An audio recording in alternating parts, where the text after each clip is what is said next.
বাংলার নবজাগরণের অন্যতম প্রধান আলোকবর্তিকা ঈশ্বরচন্দ্র বিদ্যাসাগর। জন্ম থেকে কর্ম, তাঁর জীবন যেন শিক্ষার আলো ও মানবিকতার প্রতীক। 1820 সালের 26 সেপ্টেম্বর পশ্চিম মেদিনীপুর জেলার বীরসিংহ গ্রামে জন্ম নেন তিনি।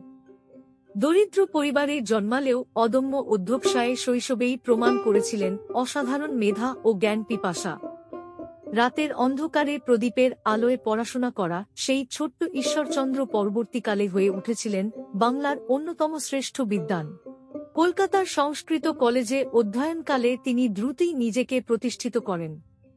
সংস্কৃত, বাংলা, ইংরেজি, দর্শন, গণিত সর্বত্রই ছিল তাঁর দীপ্তি। পরে অধ্যাপক ও প্রিন্সিপাল হিসেবেও কাজ করেছেন তিনি। তিনি নারী শিক্ষার প্রচারক, বিধবা পুনর্বিবাহ আইনের অন্যতম কারিগর, আর বাংলার শিশুদের জন্য লিখেছিলেন অমর বই, বর্ণপরিচয়। ঈশ্বরচন্দ্র শুধু একজন বিদ্বান নন, তিনি ছিলেন সমাজের প্রগতির আলোকবর্তিকা। তাঁর জীবন আমাদের শেখায়, সত্য, ন্যায় ও শিক্ষার আলোয় অন্ধকার দূর করা যায়।